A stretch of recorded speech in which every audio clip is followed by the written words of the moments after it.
Hi, everyone. We'll go ahead and get started today.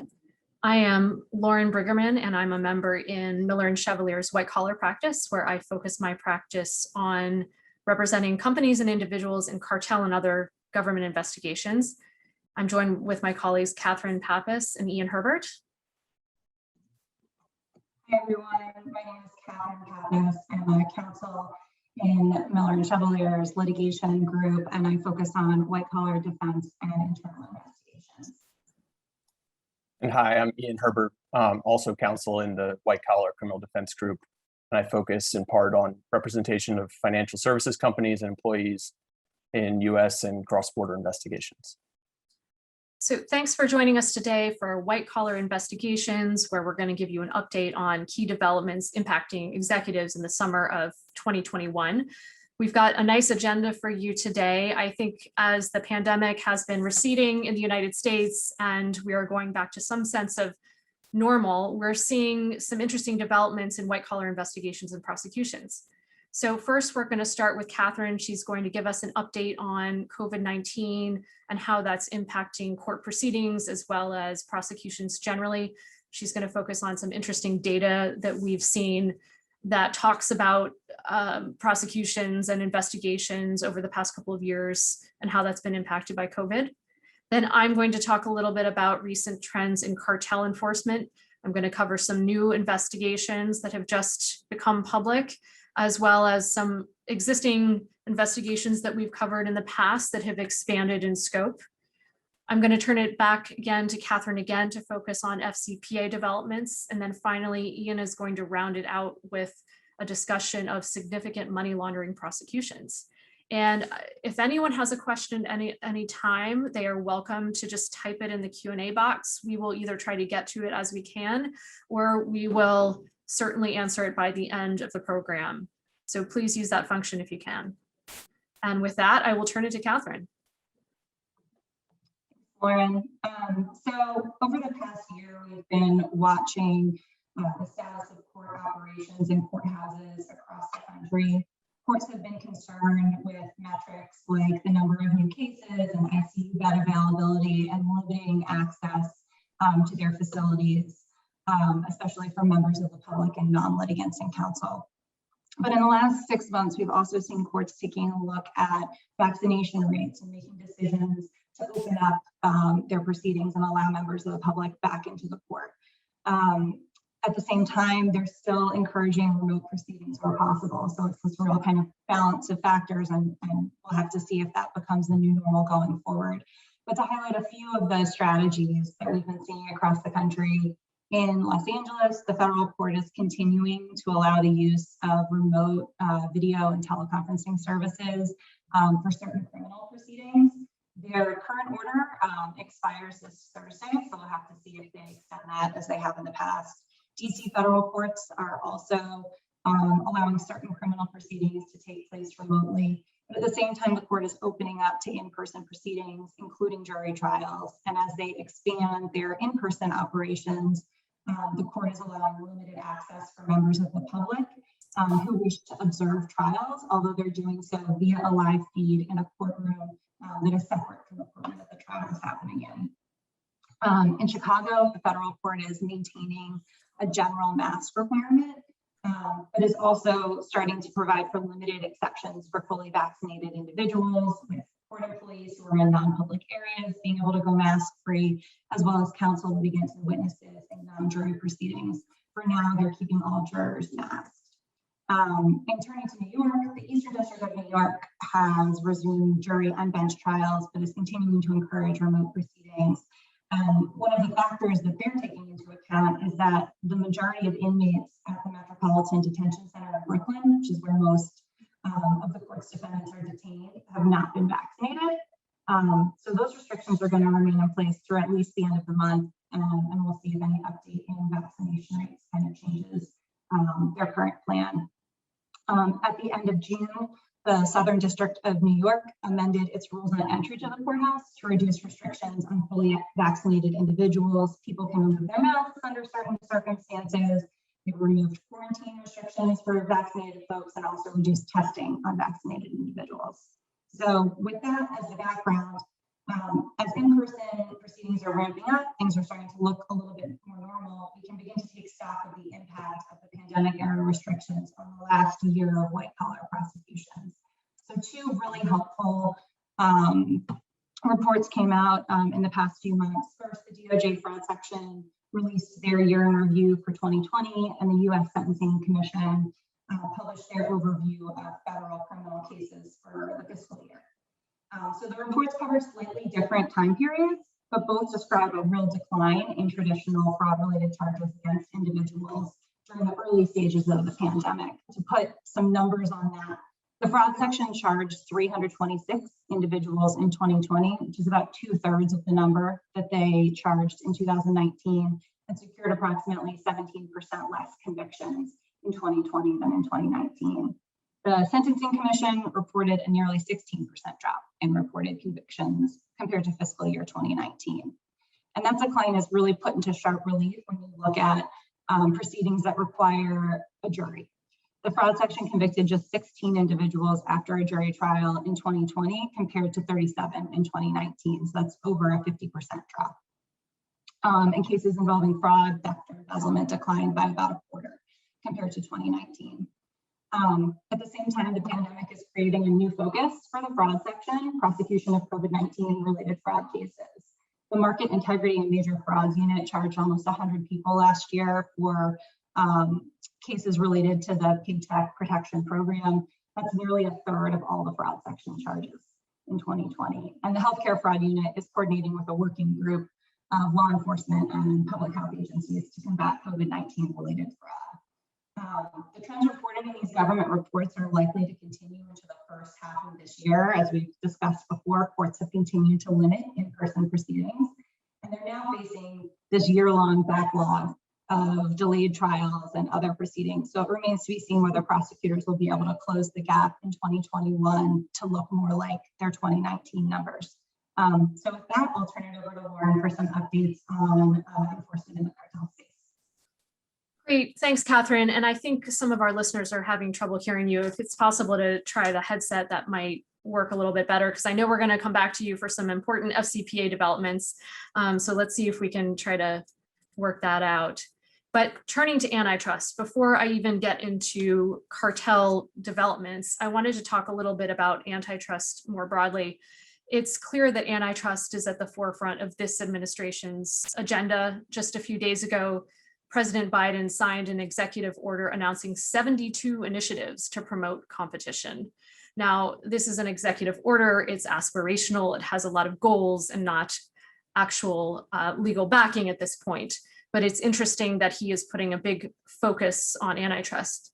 And specifically, the executive order calls on DOJ and the FTC to, quote, enforce the antitrust laws vigorously, and pick several different sectors that he is particularly interested in.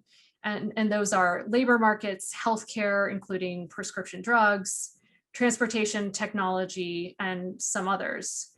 And as I mentioned, this is all aspirational, so it remains to be seen whether the agencies, particularly on the criminal enforcement side, will be given the resources they need to increase enforcement efforts.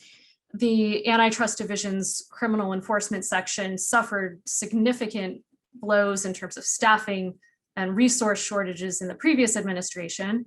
And as a result, we saw a significant decline in major cartel investigations, including reduced corporate fines and prosecutions of individuals. So we'll need to follow Congress to see if they, who hold the purse strings, will actually give the Biden administration the funding they need, and whether the agencies will follow suit and actually pursue a lot of the policy initiatives that are in this executive order. So with all of that being said, let me talk about some of the cartel enforcement updates that are new over the past few months. I'm going to cover some developments and some new investigations that have just bubbled up into the press. And I'm also going to talk about some existing investigations that we've covered in the past, but that have widened in scope. Most recently, the Antitrust Division brought the first charges in an investigation into bid rigging of Department of Defense contracts for security services in Belgium. And so why is this important? Why should this matter to companies and executives? Well, it represents the first charges in a foreign bid rigging scheme attributable to something called the Procurement Collusion Strike Force, or the PCSF. The PCSF is a multi-agency task force that the Antitrust Division stood up in November of 2019, and its goal is to identify, investigate, and prosecute bid rigging in the government procurement process.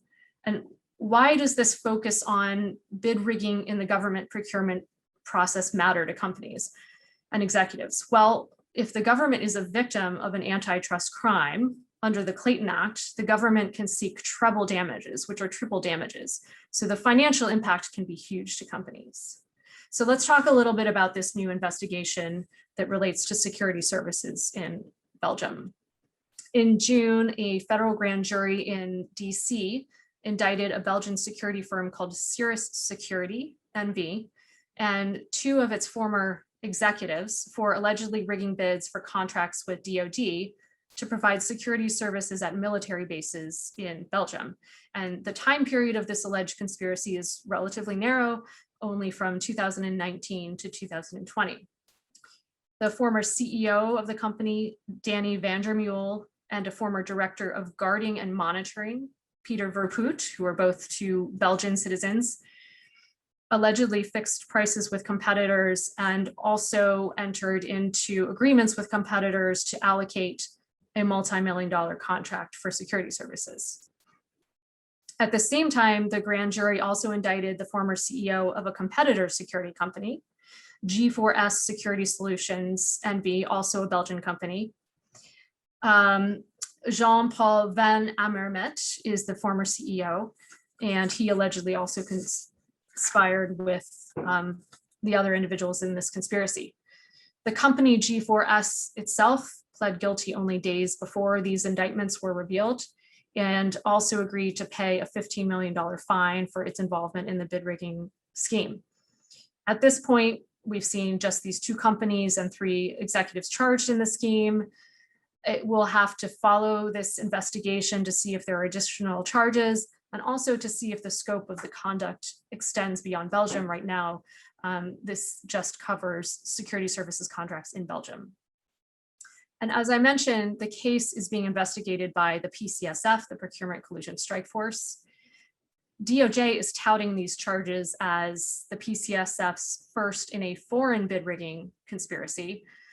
Although, as I mentioned, it appears that this conspiracy is quite localized and limited to Belgium. So it remains to be seen if this is some sort of international global conspiracy that will lead to more charges. The charges also represent the second charges overall attributable to the PCSF. The PCSF brought its first charges overall in a local domestic investigation involving bid rigging of North Carolina state contracts in October of 2020. In that case, the Antitrust Division charged a North Carolina engineering company, Contech Engineer Solutions, and a former executive of the company with rigging bids and defrauding the North Carolina Department of Transportation. So now that's obviously a very localized conspiracy, and I don't believe that we've seen any additional charges in that particular investigation come to light since October of 2020. I had the opportunity to interview the newly appointed director of the PCSF on the 1-year anniversary of the PCSF's inception, Daniel Glad, at the Department of Justice. And it was clear at that point, at the 1-year mark, that the PCSF had spent its first year focusing on training of federal, state, and local government agencies in detecting government procurement bid rigging. At the end of 2020, there were only a few grand jury investigations that had been opened that were publicly disclosed by the PCSF. And so as the PCSF has entered its second full year, it appears, and the PCF says publicly, that it is transitioning its focus from training and raising awareness of antitrust crimes in government contracting to now investigating and ultimately prosecuting such conduct. So for executives and companies out there, we're going to be watching the PCSF to see if there are additional prosecutions in the coming year, and to see if the PCSF's heightened focus on government contracts bid rigging will result in an uptick in prosecutions. So turning next to an existing investigation that we've covered in the past that has widened, we're going to turn now to the poultry sector. So we've seen additional charges in recent months in the investigation into price fixing in the poultry production industry. This investigation is somewhat unusual because it was sparked by a civil class action that was filed in the Northern District of Illinois in 2016. Typically, we see these investigations sparked either by a leniency applicant who goes into DOJ, or DOJ actually initiates its own investigation. But here we have the civil suit that preceded the government investigation. In May, a federal grand jury indicted Georgia-based poultry producer Claxton Poultry Farms on charges that it conspired to rig bids and fix prices of broiler chickens. And these are chickens that are sold to restaurants and grocery stores. Claxton is the second poultry producer to be charged as part of the investigation.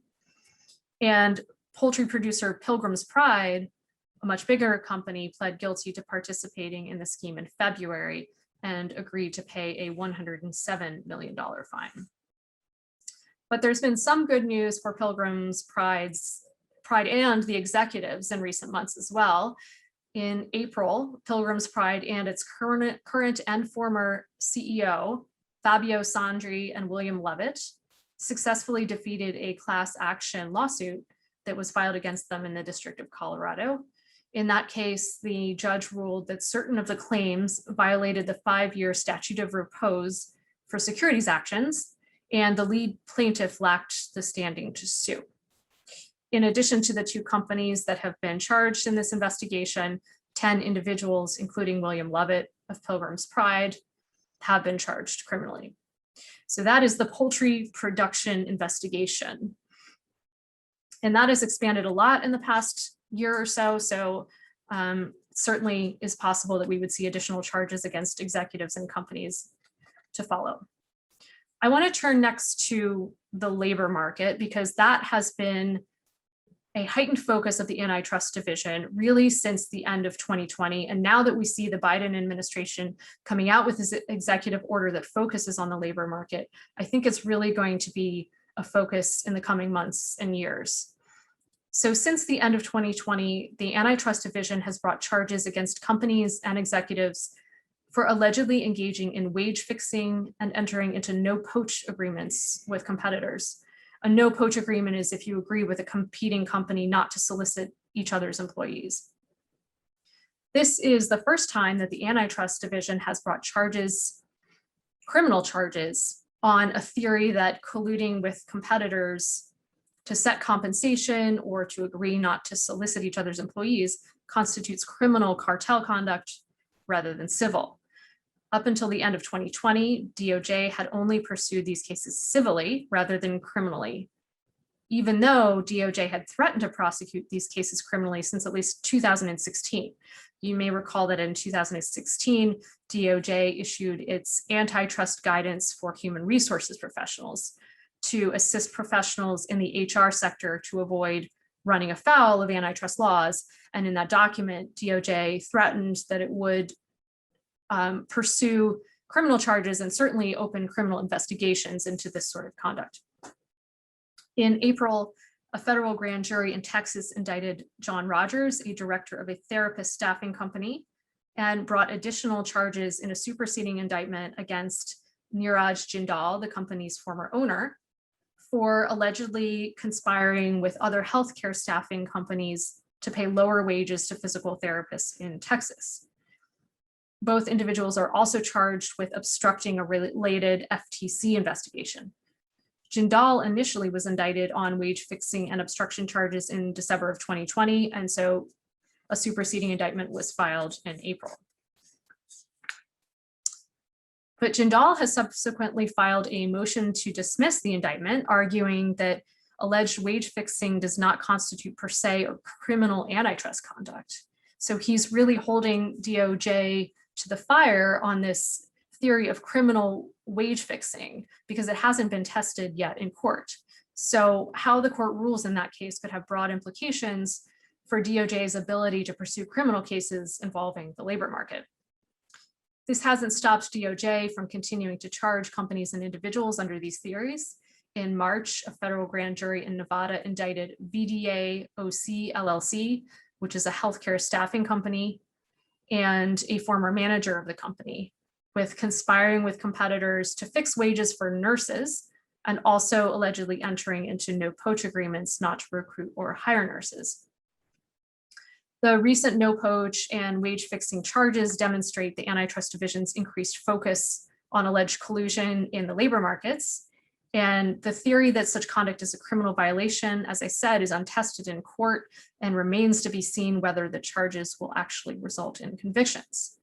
But regardless of where this no-poach litigation goes, it's clear that the Biden administration is very focused on tamping down on any efforts to suppress wages and benefits. And that's really the goal of his executive order on competition that he came out with a few days ago. A couple of items that stood out to me in the executive order related to labor are that he is encouraging the FTC to ban or limit non-compete agreements. It's now on the FTC to kind of review that executive order and decide if it's going to take action. He is also encouraging the FTC and DOJ to review existing guidance that allows companies to share wage and other data with each other through third parties such as trade organizations without triggering antitrust scrutiny if certain conditions are met. The argument the Biden administration makes is that companies can use that data to collude and suppress wages and benefits. So the onus is now on these agencies to determine if they want to make any changes to the guidance. And so we'll have to keep our eyes on the FTC and DOJ. And finally, I want to turn to one final investigation, and that is the tuna price fixing investigation. Two executives who pled guilty to participating in the conspiracy and cooperated with the government recently received sentences without jail time, which is really interesting. In April, a federal judge sentenced two former Bumblebee Foods senior vice presidents, Kenneth Worsham and Walter Scott Cameron, to 3 years of probation after they each pled guilty to conspiring to fix prices of canned tuna. And they also testified against the CEO of Bumblebee at trial. District Court Judge Edward Chen of the Northern District of California attributed the lenient sentences to the executive's extensive cooperation, which included assisting in the government's investigation and, as I mentioned, testifying against the Bumblebee CEO and president at trial. Cameron was the first cooperating witness in the government's investigation, and Worsham apparently met with DOJ attorneys at least 15 times in proffer sessions and provided a thumb drive of key documents to the government that was used against the CEO at trial. The CEO is currently serving a 3-year and 4 months prison sentence after a jury convicted him of leading the 3-year conspiracy to fix canned tuna prices. So this is interesting because it's far longer than the sentences that you typically see in cartel cases when defendants plead guilty. Typically, those sentences range from a year and a day to 18 months, and this is far longer than that, almost double. The conspiracy was first uncovered when DOJ was reviewing documents as part of a proposed acquisition of Bumblebee by competitor Chicken of the Sea International. Chicken of the Sea was later given immunity in the cartel investigation, avoiding prosecution. But interesting that that investigation, like the others that I was describing before, came not through the traditional means of investigation, where a leniency applicant actually sparks the investigation or DOJ initiates, but here it was actually through a merger application. Bumblebee and StarKist have both pled guilty to participating in the scheme and agreed to pay a $25 million and $100 million criminal fine, respectively. 3 other individuals have pled guilty to participating in the scheme, including Cameron and Worsham. So it's unclear if this investigation is going anywhere further from here, if we'll see any additional charges. But those are the updates on the cartel front. And now I'm going to turn it over to Catherine again to talk about FCPA developments. Thanks, Lauren, and do let me know if the headset makes it worse, makes my audio worse, and I'll take it off. But otherwise, we'll go with this. So if you could hear me, as I said in our first section, the fraud section saw diminishing indictments and convictions over the course of 2020. And that trend was the same for the FCPA unit specifically. They secured 15 convictions in 2020 compared with 30 the year before. They charged 28 individuals compared with 34 individuals charged in 2019. And as we look at the course of this year, it looks like the downward trend is still in place. That said, the fraud section has announced some guilty pleas based on actions that have been filed over the past couple of years and have announced new money laundering charges related to bribery schemes. So to highlight just a few of these kind of key investigations, in May, the DOJ announced an indictment was unsealed, charging former diplomats based out of the Embassy of Chad, one of their wives, and a former energy company director named Naeem Tiab for their roles in a bribery and money laundering scheme. According to the indictment, which was initially returned by the grand jury in February of 2019, Tiab arranged for a $2 million bribe to be paid to the wife of the diplomat through a sham contract for consulting services, and also arranged for providing shares in the company to be issued to the wife and to another individual. Tiab pled guilty to one count of conspiracy to violate the FCPA in April 2019. Also in May of this year, the DOJ announced money laundering charges against 2 former Bolivian government officials and 3 US citizens for their roles in a bribery and money laundering scheme that allegedly spanned from November 2019 to April 2020. Brian Berkman, who's the owner of a Florida tactical equipment company, was indicted with his co-defendants. It was alleged that he paid over $600,000 in bribes to Bolivian government officials in order to obtain a multi-million-dollar contract from the Bolivian Ministry of Defense. Turning to one of the major FCPA resolutions of the year, in April, the former CEO of petrochemical company Braskem, Jose Carlos Grubasic, pled guilty to conspiracy to violate the FCPA for his role in a bribery scheme involving Braskem and its parent. The guilty plea was entered in April. In 2016, Braskem resolved corporate charges arising out of Operation Car Wash, which folks will know as the Brazilian corruption investigation into state oil company Petrobras. The DOJ unsealed an indictment against Grubasic in November of 2019. As part of his plea, Grubasic admitted to paying bribes to Brazilian government officials to ensure Braskem's retention of a contract for a significant project from Petrobras and to falsifying Braskem's books and records. And sentencing is currently set for next month. So with that, I'll turn it over to Ian for a further update on money laundering, prosecutions, and enforcement trends. Thanks, Catherine. And yeah, so the last area we're going to highlight today relates to prosecutions in the financial sector for money laundering, securities fraud, and we're going to pick up where Catherine left off with Odebrecht. But before I get into that and some of the other prosecutions, I thought I would start by noting that there's just been a ton of regulatory changes related to money laundering that are being developed right now after the passage of the Anti-Money Laundering Act and Corporate Transparency Act at the beginning of this year.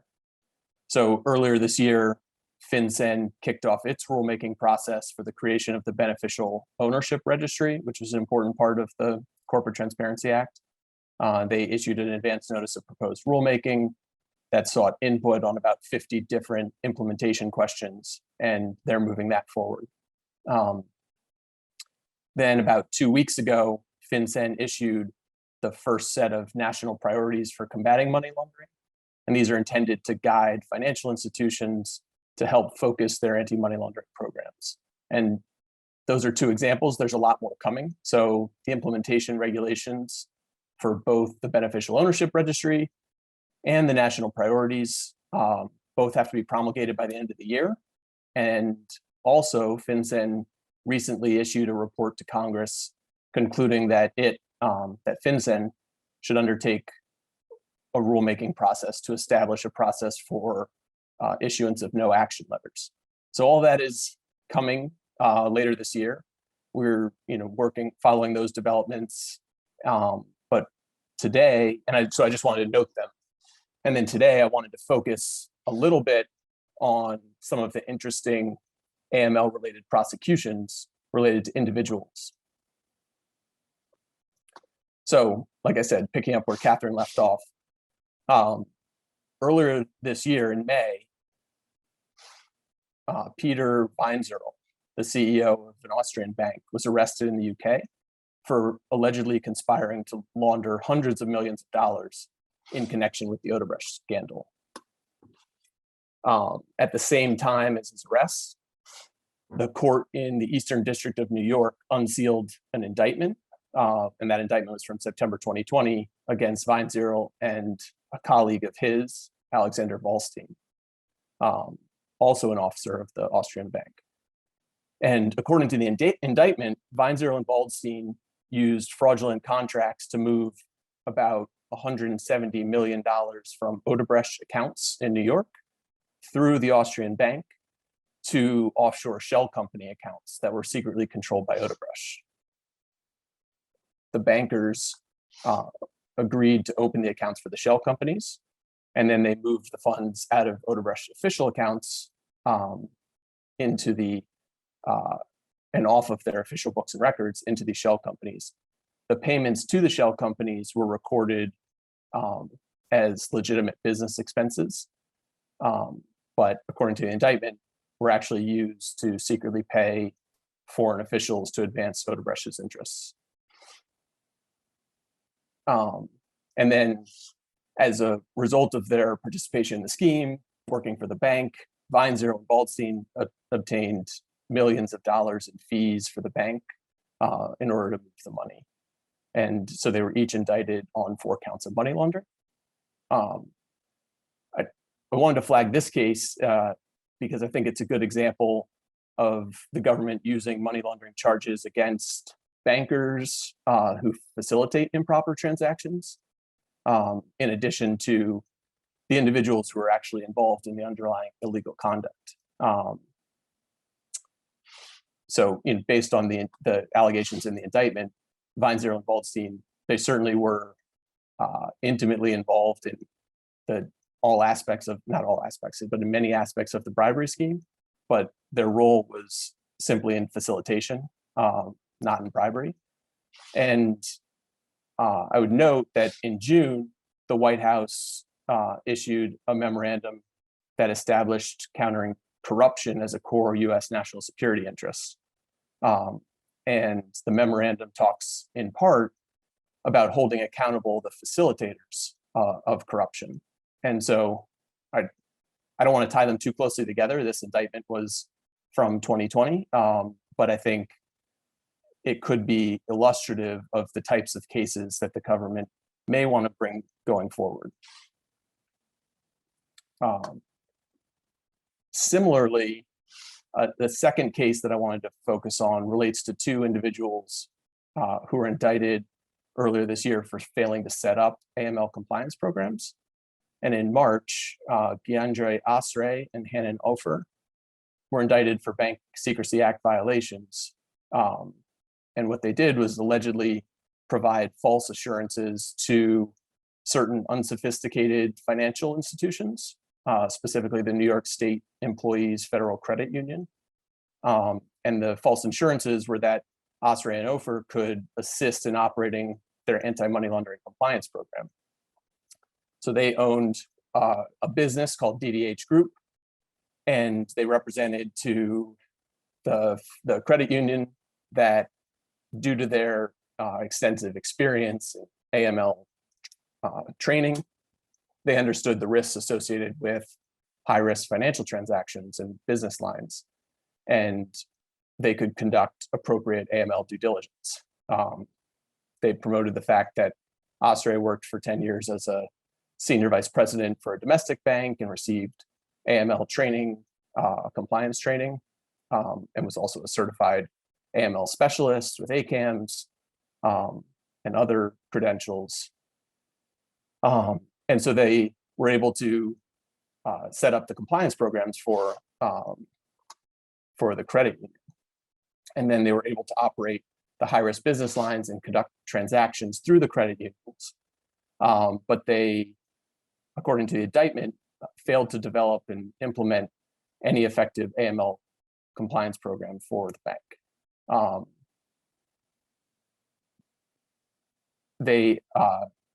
So while they were failing to implement the AML compliance program, they were helping the credit union clear nearly $1 billion in high-risk transactions, including hundreds of millions of dollars in bulk cash deposits and hundreds of millions of dollars in foreign check transactions without properly filing SARs or monitoring the transactions.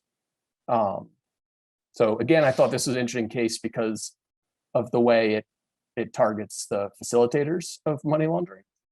The charges against Osray and Ofer don't, in this case, allege that any of the high-risk transactions were illegal, but they do allege failure to maintain effective money laundering programs and failure to file suspicious activity reports.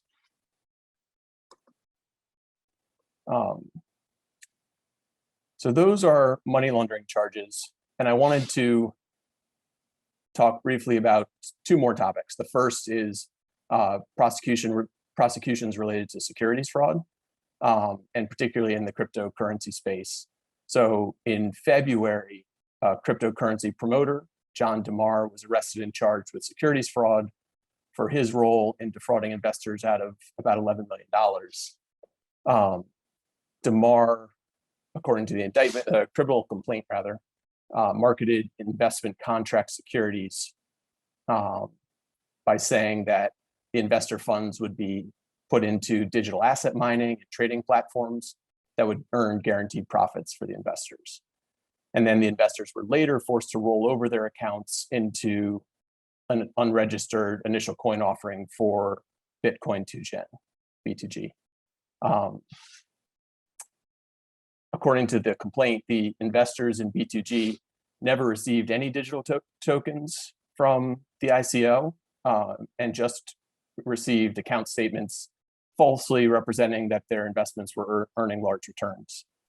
In addition to the prosecution, the SEC has filed a civil complaint against DeMar and two other individuals for engaging in a scheme to fraudulently induce investors to invest in B2G and one other company. And those proceedings are stayed as to DeMar, and one of the other individuals entered into a consent judgment with the SEC. This is, really a classic securities fraud scheme, and it builds off the increased interest in cryptocurrency as an investment that I think is pretty obvious right now. And I think for that reason, there have been a number of cases recently related to these sort of securities fraud schemes with cryptocurrency. Just one other example, in March of 2021, John McAfee from the antivirus software company was charged in SDNY with securities fraud and money laundering related to a pump and dump scheme with cryptocurrencies, which he would purchase an inexpensive cryptocurrency and then promote them on his Twitter feed before selling them. And the SDNY indictment also alleged that McAfee used his Twitter feed to promote ICOs while concealing the fact that the ICO issuers were paying him substantial amounts of money, I think $11 million, to promote the products. So that's another example of similar securities fraud charges in the cryptocurrency space. That story has a tragic end in that McAfee in June was found dead by apparent suicide shortly after a court ordered him to be extradited on different tax-related charges that had been pending. So the last topic and case I wanted to note was about, I think this will end on a more positive note for the defense bar. This is a really interesting case out of SDNY in which federal prosecutors recently dropped accounting fraud charges against two former senior executives at Brixmoore Property Group. Back in 2019, the former CEO, CFO of Brixmoore were charged with inflating and deflating the net operating income of the company for purposes of misleading investors about the company's financial stability. And then in March 2021, the government wrote a letter to the court informing the judge that it could not prove that the accounting adjustments that were used were actually part of a scheme to defraud. And it dropped the charges against the CEO and CFO. And in addition, the government sought leave to dismiss the indictment against two other executives who had already pled guilty and were preparing to cooperate against the CEO and CFO. In the letter, the government said that at the end of 2020, they received new information, including in presentations from counsel for both defendants, the CEO and CFO, about the accounting adjustments that were made that were part of the charges. And so then after receiving the presentations from defense counsel, they had more discussions with cooperating witnesses, employees, forensic accountants, and concluded that they couldn't prove beyond a reasonable doubt that the conduct in the indictment was part of a scheme to defraud. So specifically, the indictment had alleged that the Brixmoore executives caused the company to report smooth metrics by improperly storing certain income for future quarters instead of immediately recognizing it. And my reading based on the letter to the court, it appears that the defense counsel convinced the government that the deferral of a certain category of those items, the income known as unvouched purchase orders, were actually rightfully deferred and not part of the scheme to defraud. There's not a ton of information in the letter, but it looks like a really great piece of advocacy at a point in the proceedings where the CEO and CFO were moving toward trial and two co-defendants had already pled guilty and were seemingly cooperating against them. I thought that was a good story and a nice place to end. I don't know if there's other input from Catherine and or Lauren. Thanks, Ian. That's great. We appreciate it. I think that is it in terms of the topics we wanted to cover. I would encourage everyone in our audience to read our publication if you haven't already.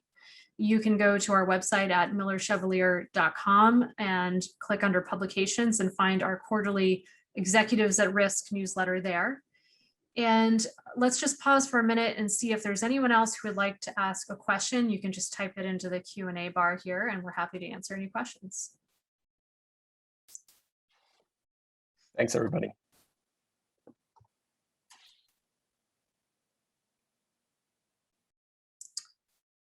Okay, I'm not seeing any questions. So with that, I think that's it. And we'll hope to do this in another quarter.